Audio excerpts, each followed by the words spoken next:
Hi everyone, welcome to the channel. Today I'm very excited to share that the WAN 2.2 video generating model has been open sourced. It's really cool that the WAN 2.1 has been a really popular model, and now WAN 2.2 provided many improvements. Here's a glimpse of all those awesome improvements.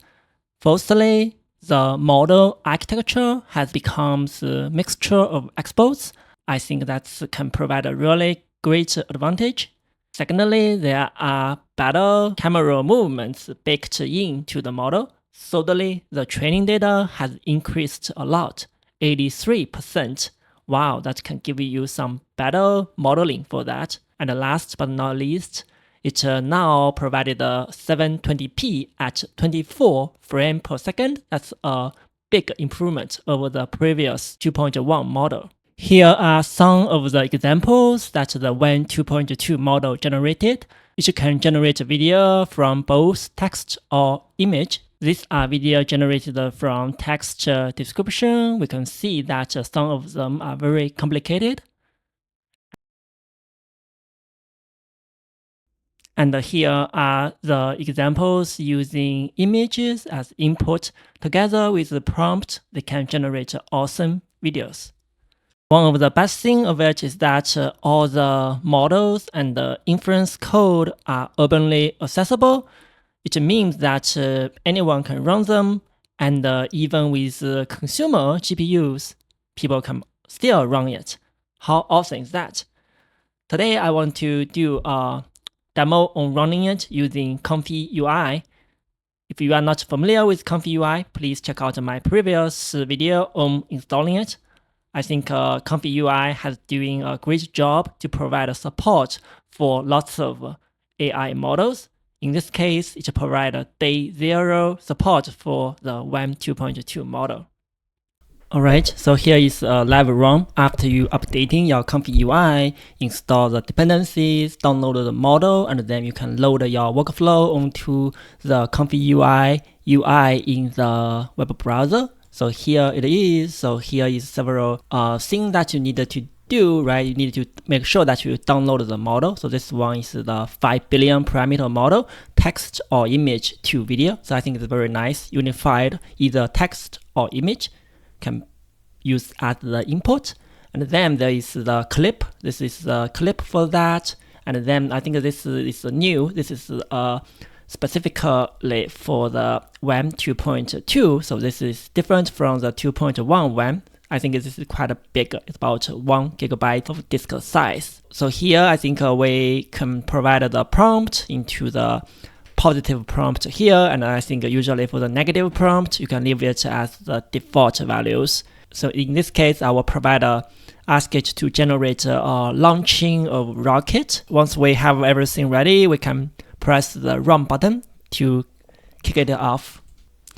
Alright, so for the left side, we have a progress bar. So this shows us the progress. So for about 20 steps of the inferencing, it takes around 1 minute and 50 seconds. So I think that's not too bad, right? So about around 2 minutes to generate a video. And on the right side, we can see the GPU monitoring for that. We see that it uses about 540 watts. It uses about 100% of the GPU and uses around 24 gigabytes of the VRAM. I think even for smaller GPU, it also be able to run it. Okay, we see the 20 step has been completed, and it is now loading the VAE for the WAN. I think the last step is to do the decoding to generate the final video. And we do see that during the decoding, it seems it uses a little bit more VRAM to about 30 gigabytes. And let's see the output. Yeah, we see that quality looks quite stunning. I think you can see quite many details here. A good thing about the WAN 2.2 model is that it also works very well for the image to video. Use the same 5 billion parameter model. We can use the image as input. So we will need to enable it, and then we can choose input image to start. We also need to make some adjustment. For example, 1133. All right. So in this case, we will try to create a prompt to instruct the model to how to make the video. This one is a very, very simple use case, right? So sometimes we want our characters to speak to viewers. So let's press the run button. From the progress bar on the left side, we can see that it uses about 1 minute and 30 seconds. It actually is smaller, right? It's shorter than the text to image generating. And we can do see the speed is a little bit faster than the previous one.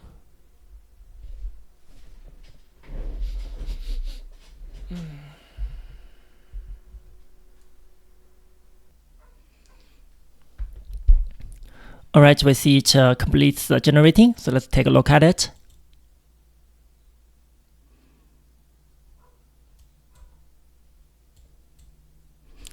Wow, it just seems very, very natural. It's really good. What do you think? In terms of the speed comparison for the texture to video and image to video, I think it depends on the width and the length. If you change them, I think you can expect a different thing.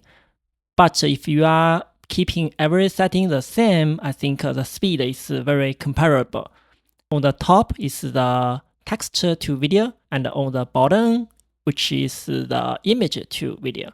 And we see that for the same 20 steps, it takes almost the same.